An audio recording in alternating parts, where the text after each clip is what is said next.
Good evening to all of you. परवा आपण factors मॉडिफाईंग drug ॲक्शनचा काही पार्ट डिस्कस करत असताना टेक्निकल इश्यू झाल्यामुळं आपल्याला तो पार्ट कंटिन्यू करता आला नाही. झूम लिंक चा जो झूमचा जो इश्यू होता तो सॉल्व्ह झाला आहे. तर आता जो क्वेश्चन आपण डिस्कस करत आहोत, फॅक्टर्स मॉडिफाईंग ड्रग ॲक्शन, कोणकोणत्या फॅक्टर ड्रगच्या ॲक्शन्स मॉडिफाय करू शकतात. 4 फॅक्टर आपण 10-15 दिवसापूर्वी जे लेक्चर झालं त्यात बघितले होते. ओके. आणि त्यामध्ये body size, age, sex, race ह्या गोष्टी आपण बघितल्या होत्या, डिटेलमध्ये डिस्कसही केल्या होत्या. तर यावर आला तर लॉंग क्वेश्चन येऊ शकतो. त्यामध्ये तुम्हाला प्रत्येक फॅक्टर विषयी 2-3 लाईन लिहायच्या आहेत. आपलं डिस्कशन डिटेल जरी झालं तरी पण त्यातलंच तुम्हाला सारांश लिहायचा आहे. त्याच्यामुळं आता फार्माकोजेनेटिक फॅक्टर तुम्हाला 3 ते 4 लाईन लिहिता आल्या पाहिजेत. That's it. आपलं डिस्कशन मध्ये खूप साऱ्या गोष्टी आपण डिस्कस करणार आहोत. एखादं एक्झाम्पल तुम्ही सांगितलं तरी ठीक होऊ शकतं. आपण एक्झाम्पल बुक्स मध्ये 5-6 एक्झाम्पल मेन्शन केलेले आहेत. ठीक आहे. तर 5 ते 6 फॅक्टर तुम्हाला व्यवस्थित आले पाहिजे लॉंग क्वेश्चनच्या दृष्टीने. आणि शॉर्ट नोट किंवा 2 मार्कच्या दृष्टीने जे क्वेश्चन्स येतात ते क्वेश्चन मी तुमच्याशी डिस्कस करणार आहे. मागच्या लेक्चर मध्ये पण तुम्हाला सांगितलं की what is placebo, what is nocebo, what is tolerance और व्हॉट इज टॅकिफायलॅक्सिस. ओके. त्यावर क्वेश्चन आले होते. तर आता फार्माकोजेनेटिक्स हा एक असा फॅक्टर आहे, तो पण ड्रगच्या ऍक्शन्स मॉडिफाय करू शकतात. किंवा फार्माकोजेनेटिक्स म्हणण्यापेक्षा जेनेटिकल फॅक्टर्स. तर ड्रग दिल्यानंतर ड्रग जो इफेक्ट प्रोड्यूस करतो त्यामध्ये 2 गोष्टी महत्वाच्या असतात, की ड्रग त्या साईट ऑफ ऍक्शनला किती कॉन्सन्ट्रेशन मध्ये रीच झालेला आहे. ते त्याच्या फार्मॅकोकायनेटिक प्रॉपर्टीवर डिपेंड असतो. ऍब्सॉर्प्शन कसं होतं, डिस्ट्रीब्युशन कसं होतंय, ड्रगचं मेटाबॉलिझम कसं आहे, एक्सक्रिशन कसं आहे, त्यावर मग तो साईट ऑफ ऍक्शनला किती जातो ते डिसाईड होतं. म्हणजे pharmacokinetic parameter decide the amount of drug will reach to the site of action. आणि त्यानंतर ड्रग त्या साईडला ऍक्शन प्रोड्यूस करतो. ऍक्शन प्रोड्यूस करताना ड्रग आपण बघितलेल्या काही फिजिओलॉजिकल किंवा केमिकल प्रॉपर्टीजमुळे ऍक्ट होणारे ड्रग आहे, पण खूप सारे ड्रग्स आहे आयन चॅनल, ट्रान्सपोर्टर, एन्झाईम्स किंवा रिसेप्टरवर ऍक्ट होतात. ओके. तर ते झालं फार्मॅकोडायनेमिक, म्हणजे ड्रगची ऍक्शन कशी करते आणि त्याचे टार्गेट्स काय. तर हे सगळ्या फार्मॅकोकायनेटिक प्रॉपर्टी असतील, ऍब्सॉर्प्शन, डिस्ट्रीब्युशन, मेटाबॉलिझम, एक्सक्रिशन आणि फार्मॅकोडायनेमिक पॅरामीटर्स जे आहेत की जिथं टार्गेट ऑफ ऍक्शन, हे सगळे जेनेटिकली डिटरमाइन असतात. म्हणजे ड्रगच्या ट्रान्सपोर्टसाठी ट्रान्सपोर्टर लागतात, मेटाबॉलिझमसाठी एन्झाईम्स लागतात. ओके. त्यानंतर ऍक्शनसाठी काही ड्रग एन्झाईम्सवर ऍक्ट होतात, काही आयन चॅनलवर होतात, काही रिसेप्टरवर होतात. All these things are genetically determined. मग त्या थिंग्स कशा असतील त्यावरून ड्रगच्या फार्मॅकोकायनेटिक आणि फार्मॅकोडायनेमिक प्रॉपर्टी डिसाईड होतात. आणि त्यावरून ड्रगचे ऍक्शन प्रत्येक माणसामध्ये डिसाईड होते. ओके. तर प्रत्येक माणसामध्ये सेम इफेक्ट यायला सेम डोसेस लागणेच येईल असं नाही. त्यामध्ये 4 ते 6 फोल्ड डिफरन्स असू शकतो. ओके. तर सेम इफेक्ट प्रोड्यूस करण्यासाठी प्रत्येक माणसांचा साठी लागणारा डोस हा व्हॅरी होऊ शकतो, कारण त्याचं प्रत्येकाचं जेनेटिक्स वेगळं असतं. म्हणजे जेनेटिकल फॅक्टर कॅन डिसाइड और can modify the response of the drug. Okay. ड्रगचे ऍक्शन्स मॉडिफाय करू शकतात. ओके. तर फार्मेकोजेनेटिक्स म्हणजे काय. ओके. तर एखाद्या ड्रगचा रिस्पॉन्स वेगवेगळ्या लोकात वेगळा येत असेल तर त्यासाठी काही जेनेटिक रिझन आहे का, याचा जर स्टडी केला तर त्याला फार्मेकोजेनेटिक्स असं म्हणतात. मग फार्मेकोजेनेटिक्स म्हणजे काय. The study of genetic basis for variability in the drug response is called as pharmacogenetics. Okay. म्हणजे एखाद्या ड्रग मध्ये रिस्पॉन्स व्हेरिएबल येत असेल वेगवेगळ्या लोकांमध्ये, तर याचं काही जेनेटिक कारण जर आपण स्टडी करत असू तर त्या स्टडीला फार्मॅकोजेनेटिक्स म्हणतात. ओके. आणि आता त्यानंतर एक अजून डेफिनेशन मी तुम्हाला सांगणार आहे, फार्मॅकोजिनॉमिक्स. ओके. फार्मॅकोजिनॉमिक्स म्हणजे काय. एखाद्या पेशंटमध्ये एखादा ड्रग द्यायचा असेल पर्टिक्युलर कंडिशनसाठी 10 ड्रग अवेलेबल आहेत. त्यापैकी कोणता ड्रग त्या पेशंटला बेस्ट सूट होतो आणि काय डोसनी तो दिला पाहिजे, हे जर आपण त्याच्या जेनेटिक स्टडीवरून डिसाईड केलं तर त्याला फार्मॅकोजेनॉमिक्स म्हणतात. मग ते डिसाईड करायला त्याचं जेनेटिक स्टडी करणं महत्वाचं आहे.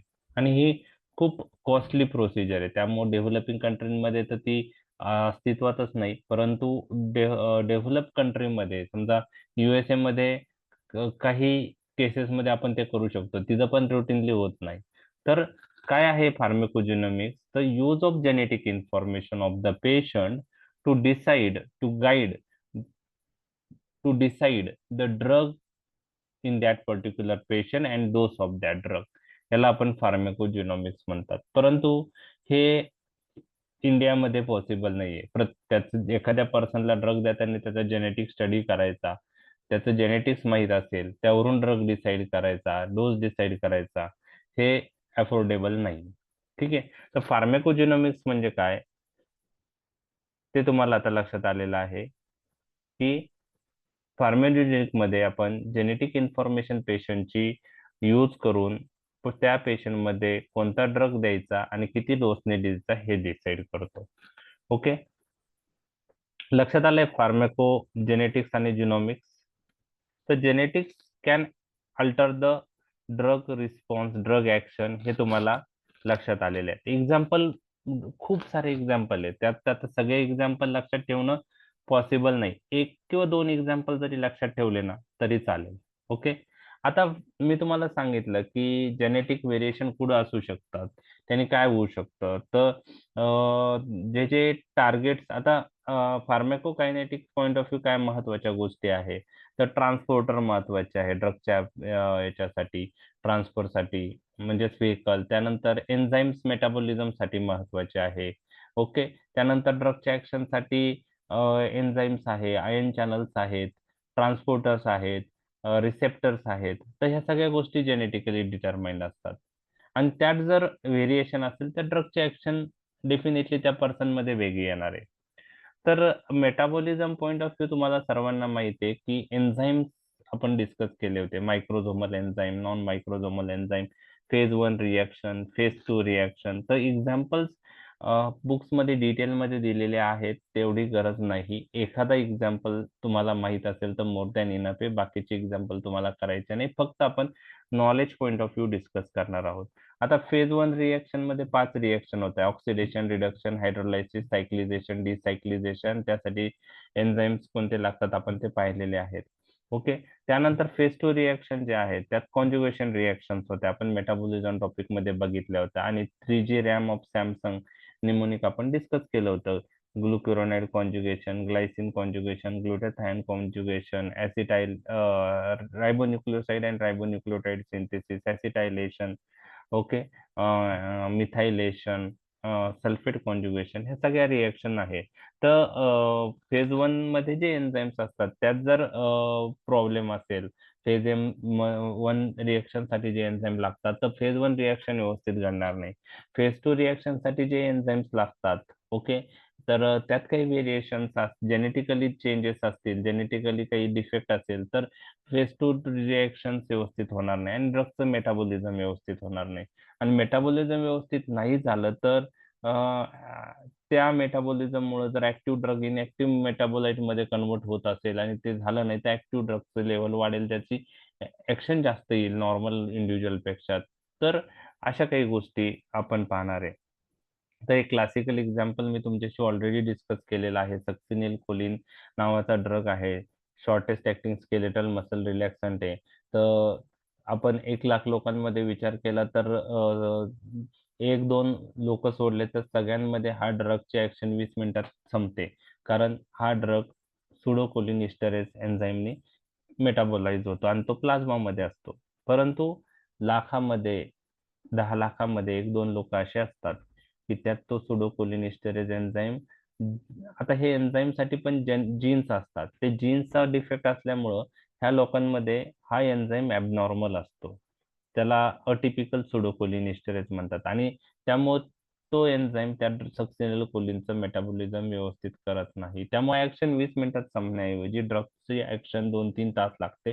ड्रगचा रिस्पॉन्स वाढतो आणि त्यामुळं स्केलेटल मसल जो डायफ्राम आहे स्केलेटल मसल तो चांगला जास्त वेळ रिलॅक्स राहतो आणि सक्सिनिल कोलिनमुळे ऍपनिया इंड्यूस होतो त्या पेशंटमध्ये. पण ते कधी जर सुडोकोलिन इस्टरेज एन्झाईम ॲबनॉर्मल असेल तर त्याला फॉल्टी हायड्रोलायसिस म्हणतात, कारण ह्या एन्झाईमनी सक्सिनिल कोलिनचं हायड्रोलायसिस होतं. त्याचप्रमाणे जर ऑक्सिडेशन रिएक्शन फॉल्टी असेल, समजा हॉट ड्रग जेलेज एन्झाईम लागतं फिनिटॉइनच्या मेटाबॉलिझमसाठी, ते जर ॲबनॉर्मल असेल तर फिनिटॉइनची टॉक्झिसिटी होते. बीटा ब्लॉकर प्रोपेनॉलॉलचा रिस्पॉन्स जास्त येतो, कारण मेटाबॉलिझम पूर्ण होत नाही व्यवस्थित, त्यामुळे ऍक्टिव्ह फॉर्म जास्त वेळ राहतो. तर फॉल्टी हायड्रोलायसिसचे example pseudocholinesterase enzyme atypical form मध्ये असेल आणि फॉल्टी ऑक्सिडेशनचे एक्झाम्पल हायड्रोक्झिलेज पॉलिमॉर्फिझम. तर यातलं एक जरी लक्षात ठेवलं तरी मोर दॅन इनफ आहे. फेज 2 रिएक्शन साठी पण जेनेटिक व्हेरिएशन्स आपण डिस्कस केलेले आहे ऑलरेडी हे. तर तुम्हाला आठवत पण असेल. आता एक्झाम्पल खूप आहे, त्याच्यामध्ये डिटेलमध्ये आपल्याला जायचं नाही, फक्त नॉलेज पॉईंट ऑफ व्ह्यू आपण डिस्कस करतोय, तर रिपिटेशन होत राहील. आपण फेज 2 मध्ये ऍसिटायलेशन रिॲक्शन बघितली आणि त्यासाठी एन ऍसिटिल ट्रान्सफरेज एन्झाईम लागतं असं बघितलेलं आहे आणि तो नॉन मायक्रोझोमल एन्झाईम आहे. तर तो पण जेनेटिकली डिटरमाइन आहे. काही लोकांमध्ये तो फास्ट ऍक्टिंग असतो, काही लोकांमध्ये तो स्लो ऍक्टिंग असतो. म्हणजे काही लोकांमध्ये ज्यांच्यात तो फास्ट ऍक्टिंग आहे तर त्यांनी जे ड्रग मेटाबोलाइज होत आहे ते फास्ट होतील, त्यामुळं त्यांची ऍक्शन लवकर संपू शकते. आणि काही लोकांमध्ये तो स्लो ऍक्टिंग आहे, त्यामुळं त्यांनी ड्रग मेटाबोलाइज होतात ते स्लोली झाल्यामुळे ड्रगचे ऍक्शन ऍक्टिव्ह फॉर्म जो जास्त वेळ राहिल्यामुळे जास्त राहील. तर काही लोकांमध्ये हा फास्ट ऍक्टिंग आहे, काही लोकांमध्ये स्लो ऍक्टिंग आहे. तर हे डिपेंडिंग ऑन द जेनेटिक्स असतं लोकांचं. तर रेस वेगवेगळ्या रेसमध्ये हे एन्झाईम वेगवेगळ्या काय म्हणता येईल की लेव्हलने ऍक्ट होतात. जर इस्किमो जापानीज लोकांचा विचार केला तर ते फास्ट ऍक्टिंग आहे हा एन्झाईम, आणि इजिप्शियन ज्यू लोकांचा विचार केला तर स्लो ऍक्टिंग आहे. इंडियाचा विचार केला तर मेजॉरिटी इंडियन लोक हे स्लो असतात, त्यामुळे 60 ते 70% हा एन्झाईम स्लो ऍक्टिंग आहे आणि 30 ते 40% लोकांमध्ये हा एन्झाईम फास्ट ऍक्टिंग आहे. तर इंडियाचा जरी सिनेरिओ लक्षात ठेवला तरी चालेल. आणि त्यामुळे काय होतं, ह्या एन्झाईमची ऍक्टिव्हिटी ही जेनेटिकली डिटरमाइन आहे. जेनेटिक्स त्याचं डिसाईड करतं की हा एन्झाईम कसं कार्य करेल, आणि त्यामुळं फास्ट ऍक्टिंग लोकांमध्ये हा ड्रगचं मेटाबॉलिझम चांगलं करेल.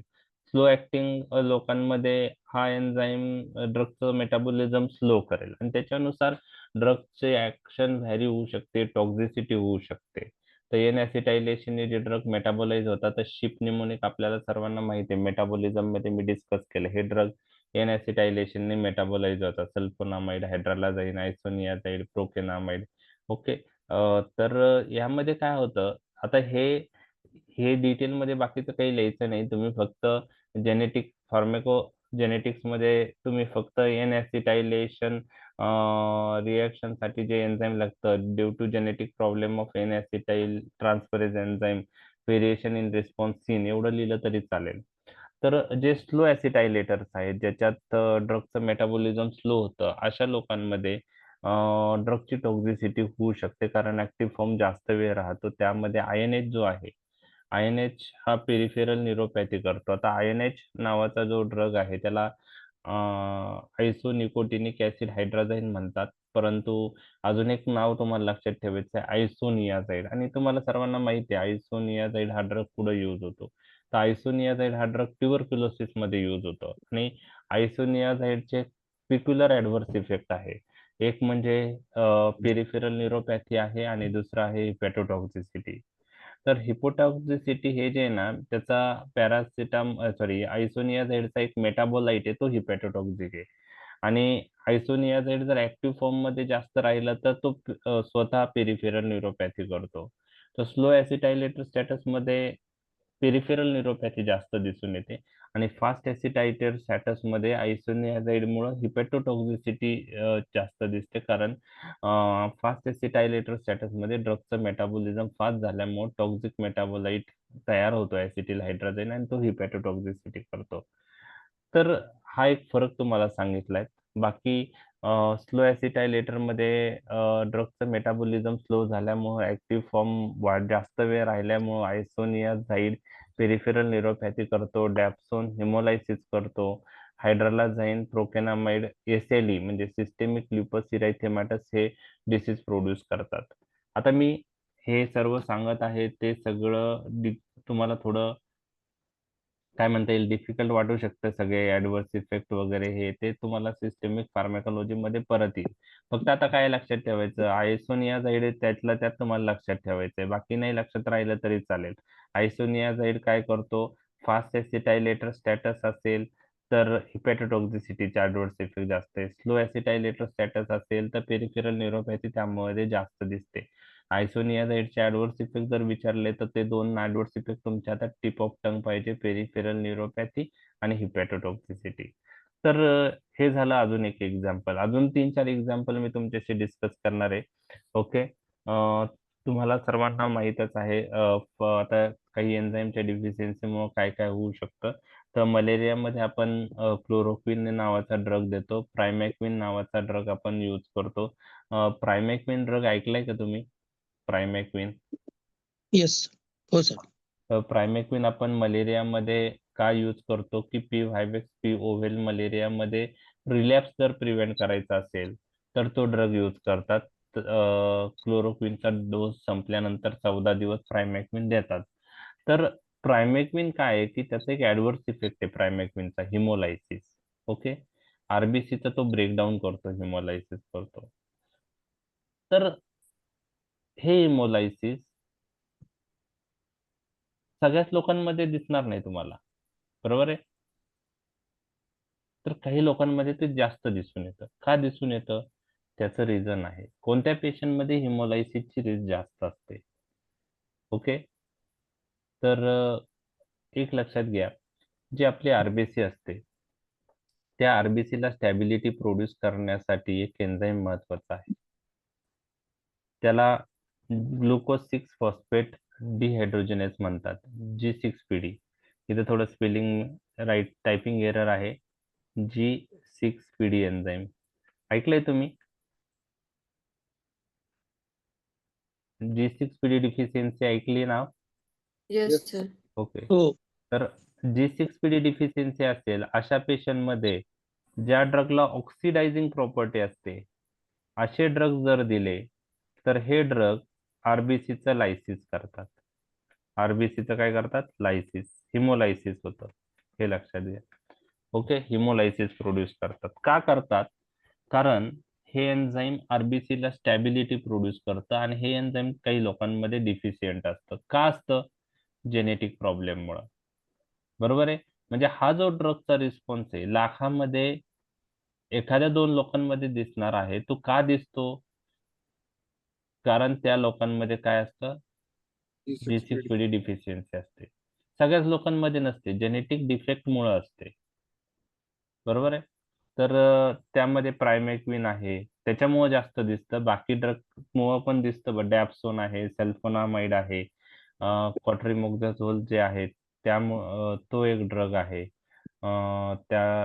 त्यानंतर क्लोरोक्विन क्विनिनमुळे कमी आहे, पण त्याच्यामुळे पण होऊ शकते. तर हे एक फार्मेकोजेनेटिक्सचं एक्झाम्पल तुम्हाला मी डिस्कस केलं. त्यामुळं प्रायमॅक्विन काही ठिकाणी देताना म्हणजे आता आपल्या इकडं महाराष्ट्रामध्ये त्याचं इन्सिडन्स एवढा नाहीये, पण आसाम, मध्य प्रदेश, झारखंड ह्या एरियामध्ये हिमोलायसिस ड्यू टू प्रायमॅक्विन खूप कॉमन आहे. त्याच्यामुळं ते देताना पहिले G6PD डिफिशियन्सीची टेस्ट करतात आणि त्यासाठी स्ट्रिप टेस्ट अवेलेबल आहे तिकडे. तर महाराष्ट्रामध्ये ते तुम्ही G6PD डिफिशियन्सी टेस्टिंग ऐकलंय का? नाही. नाही. कारण त्याचे G6PD डिफिशियन्सी महाराष्ट्रीयन लोकांमध्ये एवढं नाहीये, पण आसाम, झारखंड, मध्य प्रदेश, आंध्र प्रदेश त्या साईडला जास्त आहे. त्यामुळे तिकडे ते स्ट्रिप टेस्ट यूज करून मग प्रायमॅक्विन द्यायचं का नाही असं डिसिजन घेतात. तर G6PD आता आपल्याला याच्यातून काय घ्यायचं आहे एक्झाम्पल मधून की G6PD डिफिशियन्सी ज्या लोकांमध्ये असते त्या लोकांमध्ये आरबीसी स्टेबल नसतात. त्यामुळे ऑक्सिडायझिंग प्रॉपर्टी असलेले ड्रग आपण दिले तर त्यामुळे काय होतं हिमोलायसिस. एक्झाम्पल प्रायमॅक्विन एक लक्षात ठेवा, बाकी नाही लक्षात ठेवले तरी चालेल. आता डॅप्सोन सल्फोनामाइड हे पण ऑक्सिडायझिंग प्रॉपर्टी असलेले ड्रग आहे, त्यांनी हिमोलायसिस होतं. क्वाट्रिमोक्झाझोल मध्ये सल्फामिथाक्झोल ट्रायमिथोप्राइन कॉम्बिनेशन आहे, त्यांनीही हिमोलायसिस होऊ शकतं. तर थोडक्यात G6PD डिफिशियन्सी असलेल्या लोकांमध्ये कोणता साइड इफेक्ट ऑक्सिडायझिंग ड्रग दाखवतात तर हिमोलायसिस. लक्षात आलं तुमच्या? म्हणजे हे हो sir. Variation in the response प्रत्येक लोकांमध्ये दिसणार नाही. ओके. हा, आता पी ग्लायकोप्रोटीन जे आहेत हे आपण एक दोन वेळा डिस्कस केलेत. Blood brain बॅरियरवर P glycoprotein transporter असतात. आता ट्रान्सपोर्टरचं काम काय आहे? सबस्टन्सला एकाच ठिकाणावरून दुसऱ्या ठिकाणावर न्यायचं. आता ह्या पी ग्लायकोप्रोटीनला आहे ना इफ्लक्स ट्रान्सपोर्टर म्हणतात. इफ्लक्स कारण ते काय करतात, सेलमधून सबस्टन्स बाहेर टाकतात. म्हणजे एखाद्या सेलवर हा पी ग्लायकोप्रोटीन ट्रान्सपोर्टर असेल तर सेलमधून सबस्टन्स सेलच्या बाहेर जातो, म्हणून त्याला इफ्लक्स ट्रान्सपोर्टर म्हणतात. तर काही लोकांमध्ये हे पी ग्लायकोप्रोटीन ट्रान्सपोर्टरचं ओव्हर एक्सप्रेशन असतं, जेनेटिकल प्रॉब्लेम आहे, खूप जास्त प्रमाणात असतात. ओके. आणि व्हेरियस सेल्सवर पण असतात. इव्हन कॅन्सर सेल जे आहे, एखाद्या पेशंटमध्ये कॅन्सर सेल असेल तर त्याच्यावर जर हे पी ग्लायकोप्रोटीन एक्सिस असतील त्या सेलवर तर काय होतं, अँटी कॅन्सर ड्रग त्या सेलमध्ये गेल्यानंतर समजा आता अँटी कॅन्सर ड्रग दिलाय, कॅन्सर सेलमध्ये गेलं तर हे ड्रग परत बाहेर फेकलं जातं हे पी ग्लायकोप्रोटीन इफ्लक्स ट्रान्सपोर्टरने. आणि त्यामुळे ड्रग कॅन्सर सेल मध्ये राहत नाही, तिथे ऍक्ट होत नाही. त्यामुळं त्या ड्रगचे ऍक्शन येत नाही, रेझिस्टन्स डेव्हलप होतो. तर काही अँटी कॅन्सर ड्रगला रेझिस्टन्स डेव्हलप होण्याचं रिझन काय आहे? Due to over expression of efflux transporter P glycoprotein present on the cancer cell. त्यामुळं अँटी कॅन्सर ड्रग त्या कॅन्सर सेलमध्ये गेला तरी पण तो तिथे जास्त वेळ राहत नाही, कारण हा व्हेकल त्याला बाहेर फेकतो. ओके, हे आपण लक्षात घेऊया. एक एक्झाम्पल आहे. अजून फार्माकोजेनेटिक्सचा अजून काही एक्झाम्पल्स तुम्हाला सांगतो जे एमसीक्यू साठी विचारलं तर ते तुम्हाला माहित पाहिजे. ऑलरेडी मी टाईप बी हायपर सेन्सिटिव्हिटी रिएक्शन मध्ये याचा उल्लेख केलेला आहे. टाईप ए टाईप बी चा डिफरन्स आपण जेव्हा बघितला होता. मॅलिग्नंट हायपरथर्मिया एमसीक्यू काय येतो की मॅलिग्नंट हायपरथर्मिया कोणत्या ड्रग मुळे दिसतो? तर दोन ड्रग लक्षात ठेवायचे, एक हॅलोथेन आहे आणि दुसरा आहे सक्सिनिल कोलिन. सक्सिनिल कोलिन हे दोन ड्रग मॅलिग्नंट हायपरथर्मिया दाखवतात. आता हॅलोथेन हा जनरल अॅनास्थेटिक एजंट आहे, सक्सिनिल कोलिन हा स्केलेटल मसल रिलॅक्संट आहे.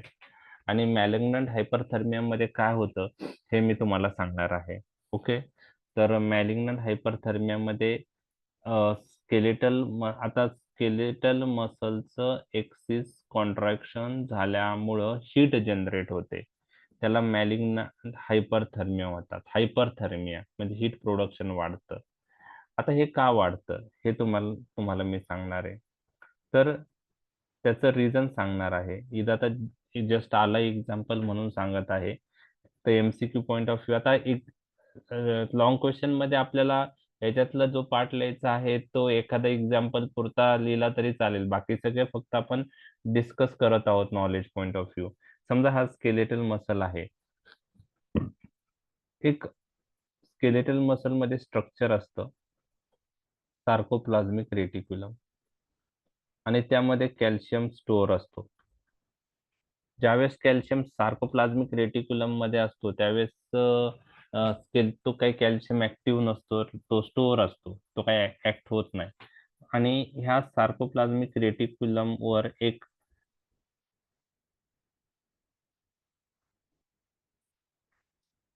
रिसेप्टर असतो त्याला रॅनोडिन रिसेप्टर असं म्हणतात. रॅनोडिन रिसेप्टरचं काम काय आहे? हे कॅल्शियमचं रिलीज सार्कोप्लाझमिक रेटिक्युलम मधून स्केलेटल मसलच्या सायटोप्लाझम मध्ये करणं. म्हणजे कॅल्शियम सार्कोप्लाझमिक रेटिक्युलम मधून सायटोप्लाझम मध्ये रिलीज होतात थ्रू रॅनोडिन रिसेप्टर. आणि ते कॅल्शियम जेव्हा स्केलेटल मसलच्या सायटोप्लाझम मध्ये येतं तेव्हा ते कॅल्शियम काल्मोड्युलिन कॉम्प्लेक्स बनवून ऍक्टिन मायोसिन कपलिंग करतं आणि स्केलेटल मसल कॉन्ट्रॅक्ट करतं. फिजिओलॉजी मध्ये तुम्हाला ऍक्टिन मायोसिन कपलिंग आलं असेल. खूप म्हणजे आता हे बेसिक थिंग आहे, त्यात मी डिटेल जात नाही. तर calcium is important for skeletal muscle contraction, आणि हा कॅल्शियम जर सायटोप्लाझम मध्ये वाढला तर स्केलेटल मसलचं कॉन्ट्रॅक्शन होणारच आहे. तर कॅल्शियम एक तर बाहेरून स्केलेटल मसल मध्ये येऊ शकतो, किंवा जो स्टोअर झालेला कॅल्शियम आहे तो रिलीज झाला तरीही सायटोप्लाझम मधलं कॅल्शियम वाढतं. तर काही लोकांमध्ये ज्यांच्या आता हे रॅनोडिन रिसेप्टर पण त्याच्यासाठी पण जीन्स आहेत. ओके, ते जीन्स डिसाइड करता हा रॅनोडिन रिसेप्टर कसा असेल. जर जीन्स नॉर्मल असेल तर रॅनोडिन रिसेप्टर नॉर्मल असतं आणि त्यामुळं कॅल्शियमचं रिलीज व्यवस्थित होतं. आणि जर हे जीन्स ॲबनॉर्मल असतील तर रॅनोडिन रिसेप्टर ॲबनॉर्मल बनतो, आणि त्या पेशंटमध्ये जेव्हा आपण हॅलोथेन सक्सिनिलिन कोलिन देऊ तर हे हॅलोथेन सक्सिनिल कोलिन ह्या रॅनोडिन रिसेप्टर थ्रू कॅल्शियमचं रिलीज प्रचंड प्रमाणात वाढवतात, आणि त्यामुळं कॅल्शियम सायटोप्लाझम मध्ये जमा होऊन स्केलेटल मसल प्रचंड कॉन्ट्रॅक्ट करतात, आणि त्यामुळं हीट जनरेट होते. त्याला मॅलिग्नंट हायपरथर्मिया म्हणतात. तर मॅलिग्नंट हायपरथर्मिया हा हॅलोथेन आणि सक्सिनिल कोलिन ह्या ड्रग्स मुळे होतो, पण ते लाखात एखाद्या पेशंटला होऊ शकतो ज्याच्यामध्ये रॅनोडिन रिसेप्टर ॲबनॉर्मल आहेत जेनेटिक प्रॉब्लेम मुळे. तर एमसीक्यू लक्षात घ्या, मॅलिग्नंट हायपरथर्मिया सीन विथ हॅलोथेन और सक्सिनिल कोलिन. एवढं जरी एमसीक्यू लक्षात ठेवलं तरी मोर दॅन इनफ आहे. तुम्हाला वारफेरिन माहिती आहे? वारफेरिन हो सर. येस. कशासाठी यूज करतो वारफेरिन आपण? डीओटी. डीप वेन थ्रोम्बोसिस साठी यूज येस. करतो. म्हणजे तो अँटी कोएगुलंट आहे. मॅट्रल स्टेनोसिस. ओके, तो येस. तर ज्याच्यात मायटल स्टेनोसिस आहे, एएफ बसलेला आहे, ठीक आहे, तर त्यात यूज करतो, आणि त्याला आपण ओरल अँटीकोएग्युलंट म्हणतो. ठीक आहे, वारफेरिन, वार्फ टॅबलेट. ओके, तर हा वारफेरिन काय करतो की वारफेरिन कोएग्युलेशन सिस्टीम अफेक्ट करतो. बरोबर आहे, कोएग्युलेशन प्रोसेस होऊ देत नाही. तर वारफेरिन हा कसा ऍक्ट होतो, ओके, ते मी तुम्हाला सांगणार आहे. आणि काही लोकांमध्ये त्याची ऍक्शन दिसत नाही, रेजिस्टन्स डेव्हलप होतो. बरोबर आहे. तर वारफेरिन हा आहे ना एक काउमेरिन ग्रुपचा अँटीकोएग्युलंट ड्रग आहे. तर वारफेरिन हा काउमेरिन अँटीकोएग्युलंट आहे. कोणता? काउमेरिन. तर त्यामध्ये वारफेरिन आहे नाव, आणि वार्फ टॅबलेट आहे ते तुम्हाला माहित असेल. तर हा काउमेरिन अँटीकोएग्युलंट आहे. तर वारफेरिन नावाचा ड्रग आपण अँटीकोएग्युलंट म्हणून यूज करतो, तुम्हाला सर्वांना आता माहित आहे. आणि दुसरा जो आहे तो तुम्हाला लो मॉलिक्युलर वेट हिपॅरिन माहित असेल, तो पॅरेंटली आपण यूज करतो सबक्युटेनियसली. बरोबर आहे. वारफेरिन आपण ओरली. आता बाकी पण आलेले आहेत न्यूवर, त्यात मी जात नाही. ओके, ॲपिक्झॅबॅन आहेत, डॅबिगॅट्रॉन आहेत, त्यात आपण जात नाही. आता सध्या आपलं कॉन्सन्ट्रेशन वारफेरिन पुरतं मर्यादित ठेवूया. तर वारफेरिन हा कोणत्या क्लॉटिंग फॅक्टरची सिंथेसिस इनहिबिट करतो माहिती आहे तुम्हाला?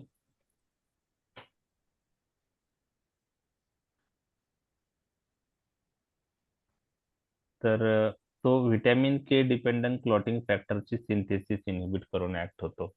आता कोएग्युलेशन प्रोसेस मध्ये क्लॉट फॉर्मेशन साठी क्लॉटिंग फॅक्टर फार महत्वाचे, 1 ते 13 तुम्हाला सर्वांना माहित असतील ते, 1 2 3 अप टू 13. बरोबर आहे. तर वारफेरिन कोणते क्लॉटिंग फॅक्टर इनहिबिट करतो synthesis? Warfarin vitamin K dependent clotting फॅक्टरची सिंथेसिस इनहिबिट करतो. आता 13 पैकी किती फॅक्टर व्हिटॅमिन के डिपेंडंट आहे? तर फॅक्टर 2, फॅक्टर 7, फॅक्टर 9, ओके, आणि फॅक्टर 10. म्हणजे कोणते फॅक्टर विटॅमिन के डिपेंडंट आहे? 2, 7, 9 आणि 10. तर वारफेरिन कसा ऍक्ट होतो असं तुम्हाला कोणी विचारलं तर तुम्हाला आज हे क्लिअर झालं की तो कोणत्या फॅक्टरची सिंथेसिस इनिबिट करतो? 2, 7, 9, 10. क्लॉटिंग फॅक्टर माहिती आहे तुम्हाला 13 असतात. ठीक आहे. त्यातले कोणते क्लॉटिंग फॅक्टर इनिबिट होतात? सिंथेसिस तयारच होत नाही लिव्हर मध्ये. 2, 7, 9 आणि 10. आणि हे सगळे क्लॉटिंग फॅक्टर फायब्रिन नावाचा जो हे आहे क्लॉट तयार होताना सबस्टन्स तो तयार करण्यासाठी फार महत्वाचे आहे. तर विटॅमिन के डिपेंडंट क्लॉटिंग फॅक्टर वारफेरिन बनवत नाही. 2, 7, 9, 10. लक्षात आलं? लक्षात आलं? ओके. आता हे कसं कसं घडतं ते आपण पाहणार आहोत. थोडं हे फार्मेकोजेनेटिक्स या पार्टचा किंवा ह्या एक्झाम्पलचं लक्षात ठेवताना वारफेरिनची मेकॅनिझम मी तुम्हाला सांगतो. तर वारफेरिन विटॅमिन के डिपेंडंट क्लॉटिंग फॅक्टर बनवत नाही हे मी तुम्हाला सांगितलं. तर ते 2, 7, 9, 10 हे फॅक्टर आहे हे तुम्हाला लक्षात आलेलं आहे. त्यांची सिंथेसिस होत नाही. तर काय होतं 2, 7, 9, 10 च्या सिंथेसिस साठी एक गॅमा कार्बोक्झायलेशन स्टेप फार महत्वाची आहे. गॅमा कार्बोक्झायलेशन स्टेप फार महत्वाची आहे आणि ते काय करतात की फॅक्टर 2, 7, 9, 10 चं कार्बोक्झायलेटेड फॉर्म बनवतात. तो फॉर्म ऍक्टिव्ह असतो. तो फॉर्म महत्वाचा आहे. तर गॅमा कार्बोक्झिलेशन ऑफ 2, 7, 9, 10 साठी विटॅमिन के ऍज ए को फॅक्टर लागतो. विटॅमिन के ऍज ए को फॅक्टर गॅमा कार्बोक्झायलेज एन्झाईम लागतं आणि विटॅमिन के ऍज ए को फॅक्टर म्हणजे त्या एन्झाईमला मदत करण्यासाठी विटॅमिन के म्हणजे विटॅमिन के हा 2, 7, 9, 10 च्या सिंथेसिस साठी लागतो आणि विटॅमिन के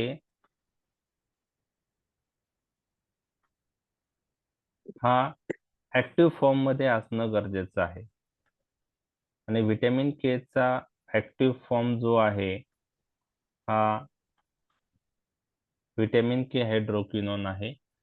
तो ह्या रिएक्शन साठी वापरला जातो आणि त्याचं वापर होऊन 2, 7, 9, 10 चं गॅमा कार्बोक्झिलेशन होऊन ते फॅक्टर तयार होण्यास मदत होते आणि ह्या रिएक्शन मध्ये विटॅमिन के ऍक्टिव्ह फॉर्म जो आहे तो वापरला जाऊन विटॅमिन के चं रूपांतर इनऍक्टिव्ह फॉर्म मध्ये होतं. त्याचं नाव आहे विटॅमिन के इपॉक्साइड. ओके. तर थोडक्यात काय विटॅमिन वारफेरिनची ऍक्शन डिस्कस करताना मी थोडं डिटेलमध्ये डिस्कस करत आहे की 2, 7, 9, 10 फॅक्टरच्या सिंथेसिस साठी वारफेरिन लागतो. त्या फॅक्टरच्या सिंथेसिस मध्ये एक स्टेप आहे gamma carboxylation step. That is very important step. Okay. आणि त्यासाठी गॅमा कार्बोक्झायलेज एन्झाईम लागतं आणि त्यासाठी ते एन्झाईम साठी एक मदत म्हणून विटॅमिन के कोफॅक्टर म्हणून काम करतो. विटॅमिन के चा ऍक्टिव्ह फॉर्म फार महत्वाचा आहे. तो आहे विटॅमिन के हायड्रोक्विनॉन. हा रिड्यूस फॉर्म आहे, ऍक्टिव्ह आहे आणि ह्या रिएक्शन घडत असताना हा विटॅमिन के हायड्रोक्विनॉन वापरला जाऊन विटॅमिन के हायड्रोक्विनॉन वापरला जाऊन तो विटॅमिन के इपॉक्साइड मध्ये रूपांतरित होतो. विटॅमिन के इपॉक्साइड हा इनऍक्टिव्ह फॉर्म आहे. ओके. हा इनऍक्टिव्ह फॉर्म आहे विटॅमिन के चा. आणि आता समजा 2, 7, 9, 10 मॉलिक्युलचं गॅमा कार्बोक्झिलेशन झालं, विटॅमिन के वापरला गेला, विटॅमिन के हायड्रोक्विनॉनचं विटॅमिन के इपॉक्साइड झालं म्हणजे ऍक्टिव्ह फॉर्मचा इनऍक्टिव्ह फॉर्म मध्ये कन्वर्ट झाला vitamin K. Okay. Vitamin K hydroquinone active form आहे, vitamin K epoxide inactive form आहे. आता समजा दुसऱ्या 2, 7, 9 आणि 10 फॅक्टरच्या सिंथेसिस चालू असेल तेव्हा हा इनऍक्टिव्ह विटॅमिन के कामाचा आहे का? इनऍक्टिव्ह विटॅमिन के कामाचा राहील का? विटॅमिन के इपॉक्साइड नाही. तो कशात कन्वर्ट झाला पाहिजे? ऍक्टिव्ह फॉर्म मध्ये. हम्म. ऍक्टिव्ह फॉर्म कोणता आहे व्हिटॅमिन के चा? हायड्रोक्विनोन. व्हिटॅमिन के हायड्रोक्विनॉन आहे, बरोबर आहे. मग आपल्या बॉडीमध्ये काय होतं, ह्या इनऍक्टिव्ह फॉर्मला लगेच ऍक्टिव्ह फॉर्म मध्ये कन्वर्ट केलं जातं आणि त्यासाठी कोणतं एन्झाईम लागतं, तर हे जे इनऍक्टिव्ह फॉर्मचं नाव येते लक्षात ठेवा, व्हिटॅमिन के इपॉक्साइड. त्याचं रिडक्शन होऊन ऍक्टिव्ह फॉर्म बनतो, म्हणून त्या एन्झाईमला नाव दिलंय vitamin K epoxide reductase enzyme. Vitamin K epoxide reductase enzyme. इपॉक्साइडला ओ म्हणून दिलंय, व्हीकॉर एन्झाईम नाव दिलंय, VKOR. Vitamin K epoxide reductase enzyme, vitamin K epoxide reductase enzyme. हा एन्झाईम काय करतो, व्हिटॅमिन के इपॉक्साइडचं रिडक्शन करून व्हिटॅमिन के हायड्रोक्विनॉन बनतं. आणि व्हिटॅमिन के हायड्रोक्विनॉन बनला की नेक्स्ट 2 7 9 10चं गॅमा कार्बोक्सिलेशन होईल. मग परत हायड्रोक्विनॉनचं इपॉक्साइड बनेल. मग इपॉक्साइडचं परत हायड्रोक्विनॉन मध्ये रूपांतर व्हायला व्हिटॅमिन के इपॉक्साइड रिडक्टेज एन्झाईमचा वापर होईल. म्हणजे तुम्हाला लक्षात आलं ह्याच्यामध्ये लक्षात काय आलं तुम्हाला, की व्हिटॅमिन कोणत्या फॉर्म मध्ये महत्वाचा आहे? व्हिटॅमिन के हायड्रोक्विनॉन, बरोबर आहे. तो 2 7 9चं सिंथेसिस करतो, बरोबर आहे. आणि इनऍक्टिव्ह फॉर्म कोणता आहे? Vitamin K epoxide reductase. तर इनऍक्टिव्ह फॉर्मचं ऍक्टिव्ह फॉर्म मध्ये रूपांतर करायला, ऍक्टिव्ह फॉर्म मध्ये रूपांतर करायला vitamin K epoxide reductase enzyme लागतं. Vitamin K epoxide reductase enzyme. आता हा एन्झाईम जर इनहिबिट झाला, त्याचं काम इनहिबिट झालं, तर इनऍक्टिव्ह व्हिटॅमिन के चं रूपांतर कशात नाही होणार? ऍक्टिव्ह मध्ये होणार. मध्ये नाही होणार. आणि वारफेरिन हा एन्झाईम इनहिबिट करतो. वारफेरिन काय करतो? हा एन्झाईम इनहिबिट करतो. मग हा एन्झाईम इनहिबिट झाला तर inactive vitamin K epoxide will not convert into vitamin K hydroquinone. मग व्हिटॅमिन के हायड्रोक्विनॉन बनला नाही तर 2 7 9 10चं गॅमा कार्बोक्सिलेशन होईल का? नाही. 2 7 9 10ची सिंथेसिस एफेक्ट होणार नाही. 2 7 9 10चं लेव्हल कमी होईल. लेव्हल कमी झाली तर क्लॉट बनणार नाही रक्तात आणि अँटीकोएग्युलंट इफेक्ट येईल. तर थोडक्यात वारफेरिन, आता तुम्हाला सांगितलं मी की 2 7 9 10 फॅक्टर सिंथेसिस इनहिबिट करतो. Vitamin K dependent factor synthesis inhibit करतो, हे तुम्हाला कळलं. आता नेक्स्ट काय कळलं तुम्हाला, की कोणता एन्झाईम तो इनहिबिट करतोय? Vitamin K epoxide reductase enzyme inhibit करून तो ऍक्ट होतोय. लक्षात आलं? ओके. आता मला सांगा, ह्या एन्झाईमला इनहिबिट करायला वारफेरिन त्याला बाइंड झाला पाहिजे. लॉक अँड की मॉडेल आपण बघितलंय, बरोबर? लक्षात आलं? आणि मग तो एन्झाईम इनहिबिट होईल. म्हणजेच त्या एन्झाईम, बरोबर आहे, त्या एन्झाईमला वारफेरिन बाइंड झाला पाहिजे. आणि ही बाइंडिंग जेनेटिकली डिटरमाइन असते. काही नॉर्म 99% लोकांमध्ये वारफेरिन हे एन्झाईमला बाइंड होईल आणि हे एन्झाईम इनहिबिट करेल, बरोबर आहे. पण एखाद्या 1% पेक्षा कमी 0.1% लोक असे असतील यांच्यामध्ये ह्या एन्झाईम ऍबनॉर्मल असतो, कारण त्या एन्झाईम साठी जे जीन्स आहे ते ऍबनॉर्मल असतात. आणि ह्या एन्झाईम ऍबनॉर्मल असल्यामुळे वारफेरिन तिथं बाइंड होणार नाही. आणि वारफेरिन बाइंड झाला नाही तर वारफेरिनची ऍक्शन येईल का? नाही. म्हणजेच आपण काय म्हणू शकतो, वारफेरिनला रेझिस्टन्स डेव्हलप झाला, वारफेरिन काम नाही करत आहे. तर काही लोकांमध्ये वारफेरिनचे इफेक्ट येणार नाही, असं पण होऊ शकतं जर त्यांच्यात कोणता एन्झाईम ऍबनॉर्मल असेल? Vitamin K epoxide reductase. काय ऍबनॉर्मल असेल? त्यासाठी जे जीन्स आहे ते ऍबनॉर्मल आहे, त्यामध्ये वारफेरिनचे इफेक्ट नाही येणार ना. लक्षात आलं? ओके. तर हे वारफेरिन. आता वारफेरिन देताना काळजी काय घेतली पाहिजे हे तुम्हाला सर्वांना माहित असेल. क्लिनिकल बेस की वारफेरिन देताना आपण काय अवॉइड करतो, ठीक आहे. व्हिटॅमिन के ज्या ज्या पालेभाज्यांमध्ये जास्त आहे ते देत नाही. पालकची भाजी देत नाही. तर का नाही? कारण त्याच्यात व्हिटॅमिन के असतं. Yes. ठीक आहे. तर हे झालं. आता वारफेरिनचं जे मी फार्मेकोजेनेटिक पॉइंट ऑफ व्ह्यू गोष्ट सांगितलेली आहे. ओके. तर अ, ते 3-4 लाईन मी ज्या लिहिल्या मेन्शन केल्यात ते आता मी डिटेलमध्ये डिस्कस केलंय की वारफेरिन हा काउमेरिन अँटीकोएग्युलंट आहे. ठीक आहे. तर इनहेरिटेड रेज सगळे काउमेरिन अँटीकोएग्युलंट जे आहेत ते वीक ऑर एन्झाइम इनिबिट करतात. वारफेरिन त्यातला पॉप्युलर ड्रग आहे. तर काउमेरिन अँटीकोएग्युलंटला इनहेरिटेड रेझिस्टन्स डेव्हलप झालेला असतो. इनहेरिटेड म्हणजे जन्मापासून, सुरुवातीपासून, म्हणजे त्या माणसामध्ये वारफेरिन कधीच इफेक्टिव्ह राहणार नाही असं पण होतं. का होतं? कोणता एन्झाइम ऍबनॉर्मल असतो? Vitamin K epoxide reductase. त्याला लो अफिनिटी असते काउमेरिन ड्रगला. काउमेरिन ड्रग तिथं बाइंडच होत नाही, त्याच्यामुळे ऍक्शन येत नाही. त्यामुळे काही लोकांमध्ये 0.01% लोकांमध्ये वारफेरिनचा इफेक्ट येणार पण नाही. लक्षात आलं?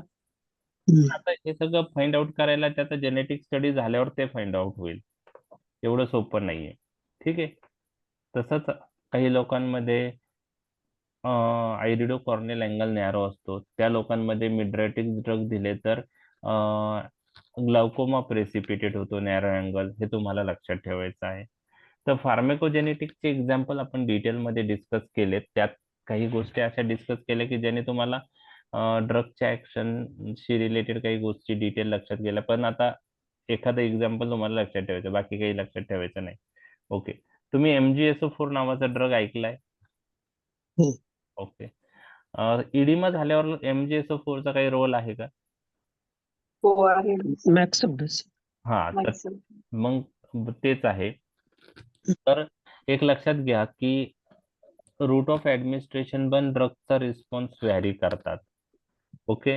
त्या ड्रगचा रिस्पॉन्स कितनी स्पीडने येईल, इंटेन्सिटी येईल, ते डिसाईड करतात. हे तर आपल्याला माहिती आहे. रूट ऑफ ड्रग ऍडमिनिस्ट्रेशन म्हणजे ओरली ड्रग दिला आणि IV दिला तर रिस्पॉन्स व्हॅरी होऊ शकतो. ओरल पेक्षा IV मध्ये फास्ट येणार आहे, त्याचा रिस्पॉन्स पण चांगला असणार आहे. बरोबर आहे. परंतु काही ड्रग असे आहेत की वेगवेगळ्या रूटने दिला तर वेगवेगळे रिस्पॉन्स पण प्रोड्यूस करू शकतात. जसं MgSO4 आहे. ठीक आहे. तो लोकली अप्लाय केला तर स्वेलिंग कमी करतो. Yes. ओरली दिला तो परगेटिव्ह म्हणून ऍक्ट होतो. ओके. Magnesium sulphate. आणि MgSO4 जर आपण IV यूज केला, ओके, MgSO4 इक्लाम्शिया मध्ये बघा MgSO4 आपण यूज करतो. Yes. बरोबर आहे. तर ते ब्लड प्रेशर कमी करतो. CNS डिप्रेसंट ऍक्शन आहे. म्हणजे वेगवेगळ्या रूटने वेगवेगळ्या ऍक्शन्स आहे त्याच्या. ठीक आहे. रिस्पॉन्स वेगळे आहे. लोकली अप्लाय केलं तर स्वेलिंग कमी होते. ओरली दिला तर परगेटिव्ह इफेक्ट येतो. कॉन्स्टिपेशन मध्ये आपण यूज करतात. एवढा कॉमनली यूज होत नाही कारण तो जे ऑस्मोटिक परगेटिव्ह जे आहेत त्याच्यात फ्लुइड लॉस जास्त होतो. आपण स्टूल सॉफ्टनर जास्त यूज करतो. आपण बल्क फॉर्मिंग एजंट जास्त यूज करतो. ठीक आहे. आणि IV जर MgSO4 यूज केला तर तुम्हाला माहिती आहे ते ब्लड प्रेशर कमी करतात. CNS डिप्रेसंट ऍक्शन आहे त्याला. तर इक्लाम्शिया मध्ये MgSO4 चा रोल आहे. बरोबर. तर MgSO4 ड्रग ओरली दिला तर रिस्पॉन्स वेगळा आहे. तो वेगळ्या पर्पज साठी यूज करतात. लोकली अप्लाय केला तर वेगळा पर्पज आहे. IV यूज केला तर Thrombophlebotitis मध्ये आपण त्याचं ड्रेसिंग थ्रोम्बोफ्लेबायटिस थ्रोम्बोफ्लेबायटिस मध्ये. हो. Yes. Yes. तर हे MgSO4 चं आहे. ठीक आहे. तर थ्रोम्बोफ्लेबायटिस मध्ये जो स्वेलिंग झालेलं असतं ते कमी करण्यासाठी आपण ते ड्रेसिंग करतो. ठीक आहे. तर ते लोकल ऍक्शन आहे स्वेलिंग कमी करणं. ओरली दिला तर परगेटिव्ह इफेक्ट आणि Yes. IV दिला तर हायपोटेन्शन. एकदा 2 मार्कला असाच क्वेश्चन आला. Name one drug which produce different response by different route. 2 मार्कला. ठीक आहे. तर ओरली दिला तर काय, IV दिलं तर काय, लोकली काय, हे MgSO4 चं एक्झाम्पल 2 मार्कला एकदा विचारलं होतं. ठीक आहे. तर 2 मार्कचे क्वेश्चन कधी कधी असे एखाद्या कोपऱ्या कापऱ्यातून येतात. ते आपल्या लक्षातच क्लिकच होत नाही असं पण होतं कधी कधी. तर एखादे 2 क्वेश्चन ट्रिकी असतात. त्याच्याविषयी आपण जास्त विचार करायचा नाही. कॉमन गोष्टी 80% असतात. त्याच्यावर आपलं आहे. 10% जे अवघड येतात ते सगळ्यांनाच अवघड असतात. ठीक आहे. ओके. आता नेक्स्ट जो फॅक्टर मी डिस्कस करणार आहे, एन्व्हायरमेंटल फॅक्टर्स आहेत. काही टाइम ऑफ ड्रग ऍडमिनिस्ट्रेशनशी रिलेटेड फॅक्टर आहेत. ओके. तर तुम्हाला एन्झाईम इंडक्शन मी मेटाबॉलिझम मध्ये डिस्कस केलं होतं की काही इन्सेक्टिसाइड्स आहेत, कार्सिनोजन आहे, ड्रग्स आहेत, ते मायक्रोझोमल एन्झाईम्सचे जे जीन्स आहे त्यावर ऍक्ट होऊन मायक्रोझोमल एन्झाईमची सिंथेसिस वाढवतात आणि त्यामुळं त्या एन्झाईमने जे ड्रग मेटाबोलाइज होतात त्याचं मेटाबॉलिझम वाढतं. त्याला आपण एन्झाईम इंडक्शन असं म्हणतो.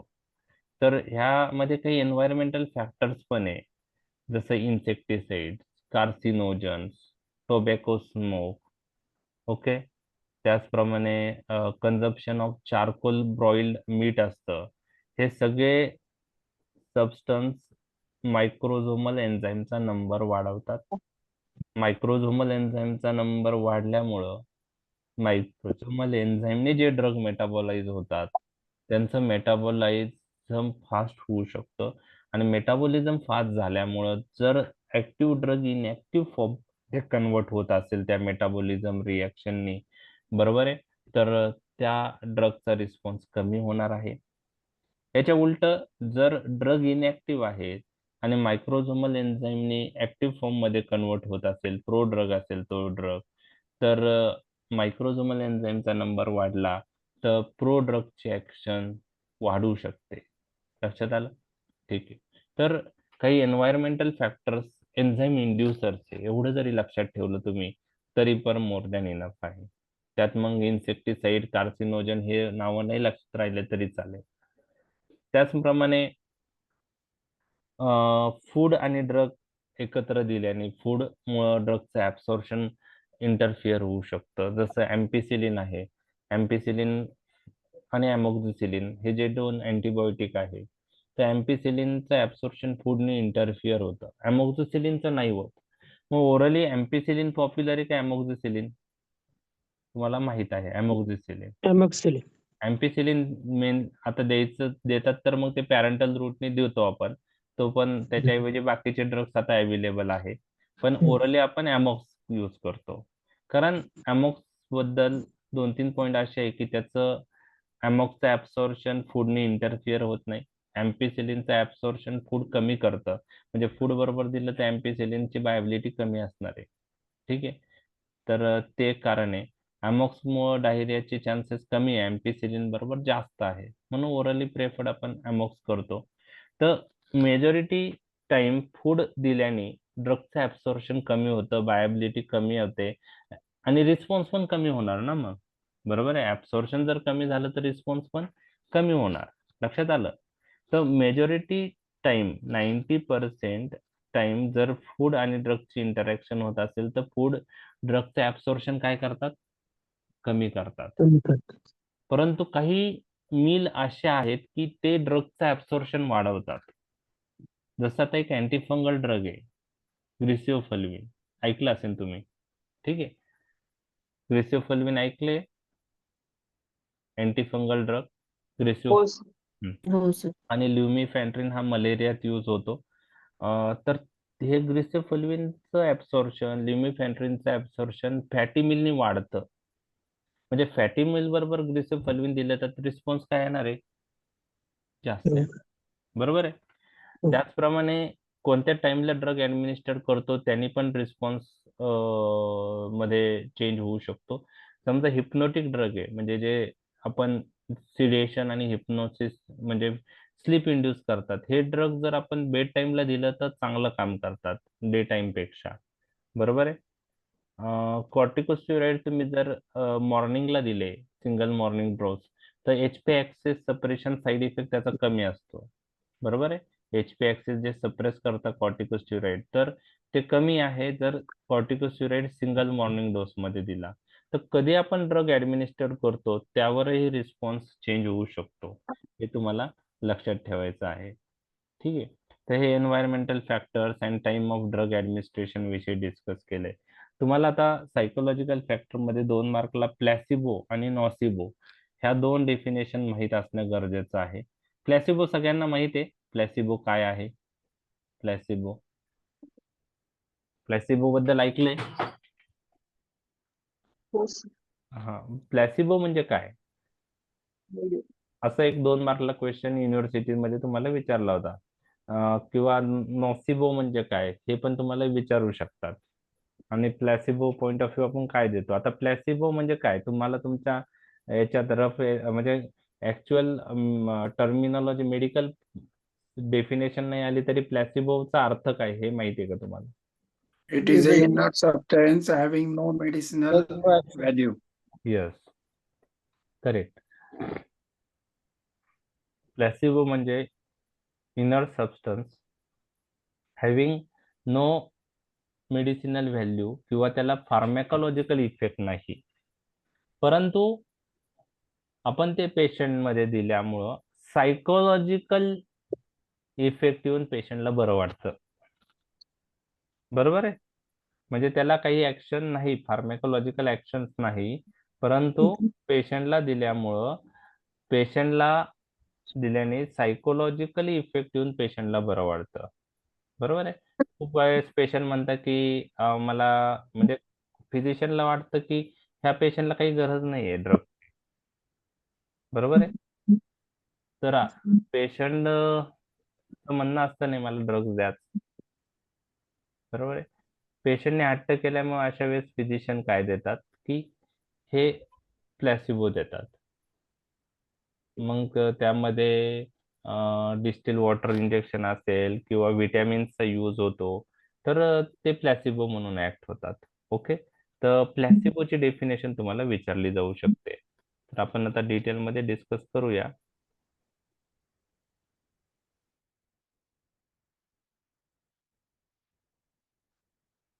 ओके, आता हे लक्षात घ्या की एखाद्या ड्रगची इफिकेसी ही पेशंटच्या बिलीफ, ऍटिट्यूड आणि एक्सपेक्टेशन नुसार अफेक्ट होऊ शकते. बरोबर आहे? म्हणजे पेशंटचा सायकोलॉजिकल थिंग्स जे आहे, फॅक्ट जो आहे तो पण फार महत्वाचा आहे. ठीक आहे, तर प्लॅसिबो म्हणजे काय? Okay, generally centrally acting drug बद्दल हे सायकोलॉजिकल फॅक्टर फार महत्वाचे असतात. तर प्लॅसिबो म्हणजे we use an inert substance which is given in the garb of medicine. म्हणजे पेशंटला काही ड्रग प्रिस्क्राईब करतो, त्यात एखाद्या पेशंटने एखाद्या कंडिशनसाठी एखादी ड्रगची गरज नसताना मागणी केली तर आपण तो इनर सबस्टन्स ऍड करतो. तर प्लॅसिबो म्हणजे थोडक्यात काय की inert substance, okay, which have no pharmacodynamic effect but it works by psychodynamic way असं म्हणू शकतो. Okay, due to psychological effect. Okay, and it can produce effect equivalent to active drug. It can produce effect equivalent to active drug. जरी तो inert substance असेल, जरी तो pharmacologically inert substance असेल, okay, त्याला फार्मॅकोलॉजिकल व्हॅल्यू नसेल, पण तो सायकोलॉजिकली ऍक्ट होतो. पेशंटच्या सायकोलॉजीवर तो प्रभाव वाढतो आणि त्याच्यामुळं पेशंटमध्ये इम्प्रुव्हमेंट दिसून येते.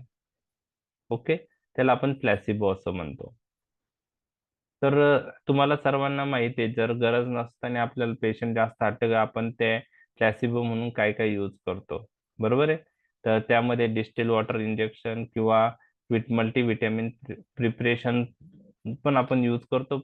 ओके, त्याचप्रमाणे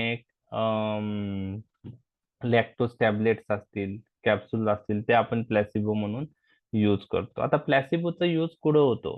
तर क्लिनिकल प्रॅक्टिसमध्ये एखाद्या पेशंटला ट्रीट करताना फिजिशियनच्या मते त्या पेशंटला ड्रगची गरज नाही ऍक्टिव्ह ड्रगची, त्यावेळेस आपण प्लॅसिबो त्या पेशंटच्या हट्टा पुरवण्यासाठी देऊ शकतो.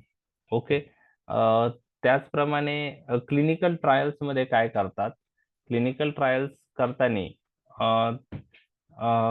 कंट्रोल ग्रुपला, ओके, कधी कधी आपल्याला कंट्रोल ग्रुप आणि टेस्ट ग्रुप, तर कंट्रोल ग्रुपमध्ये आपण ते प्लॅसिबो कधी कधी वापरतो. ओके, तर हे झालं placebo. Pharmacologically inert substance we use in patient when there is no requirement of active drug and it can produce effect or response similar to that of active drug. Okay, but it works in psychological manner or it works on the psychology of the patient. तर हे झालं placebo. याच्या उलट नॉसिबो आहे. प्लॅसिबोच्या विरुद्ध एक नॉसिबो आहे. तर नॉसिबो पण तुम्हाला विचारलं तरी तुम्हाला माहित पाहिजे.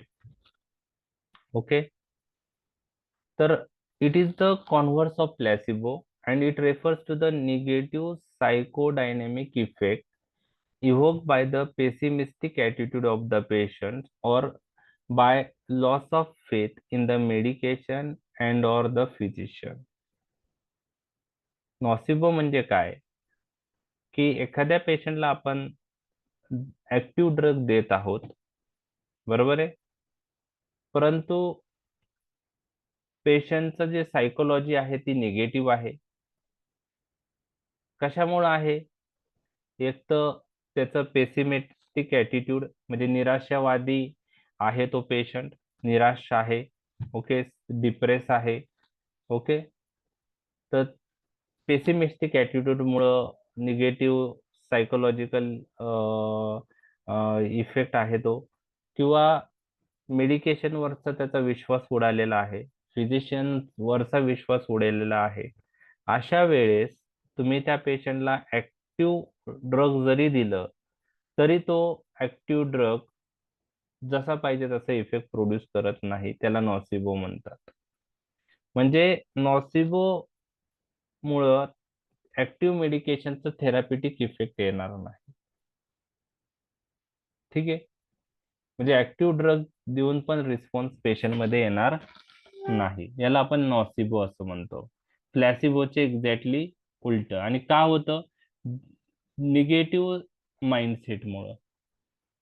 त्यासाठी पेसिमिस्टिक ॲटिट्यूड असेल, त्याचा निराशवादी असेल तो ॲटिट्यूड, फेथ मेडिकेशनवरची उडालेली असेल, डॉक्टरवरची फेथ कधी उडते, त्याच्यामुळं ह्या गोष्टी घडून येतात. ठीक आहे, तर जनरली जे खेडेगावातले लोक असतात त्यांचे खूप वेगवेगळे बिलीव्स असतात आणि त्याच्यामुळे त्यांना ट्रीट करताना त्यांचा माइंडसेट जर निगेटिव्ह असेल तर त्यावेळेस ट्रीटमेंट थोडी डिफिकल्ट जाते. तर तो त्यामध्ये नॉसिबो इफेक्ट पण येऊ शकतो. लक्षात आलं? नॉसिबो म्हणजे प्लॅसिबो आणि नॉसिबो हे तुम्हाला जर विचारलं तर तुम्हाला त्या गोष्टी माहित पाहिजे. 2 मार्कला याच्या आधी एक्झाम मध्ये विचारलं होतं. ठीक आहे, समजलंय? नॉसिबो लक्षात आलं? हो सर. ओके.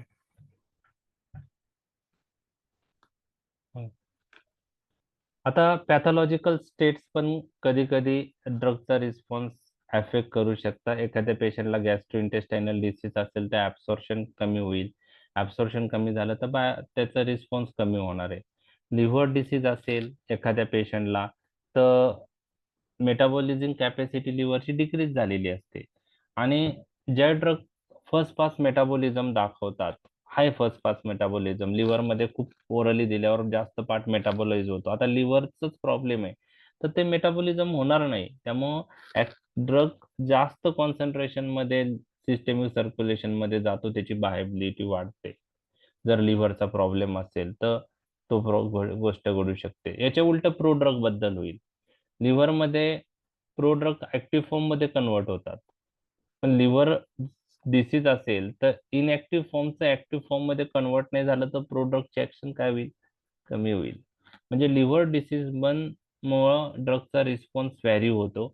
आणि त्यामुळे एखाद्याला लिव्हर डिसीज असेल तर आपल्याला डोस मॉडिफिकेशन करणं गरजेचं असतं.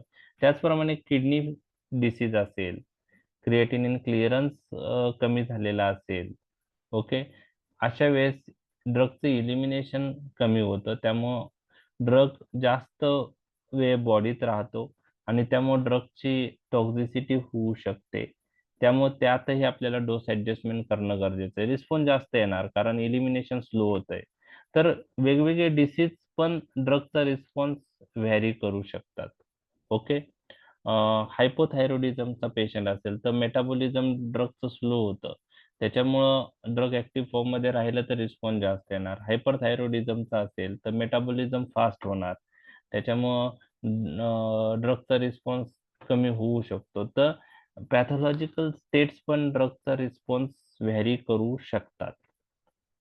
ड्रग इंटरॅक्शनचा याच्यासाठी एक वेगळं लेक्चरच आहे. 2 ड्रग आपण सायमल्टेनियसली यूज केले किंवा क्विक सक्सेशन मध्ये यूज केले तर एक ड्रग जर दुसऱ्या ड्रगचा रिस्पॉन्स मॉडिफाय करत असेल तर त्याला आपण ड्रग इंटरॅक्शन्स असं म्हणतो.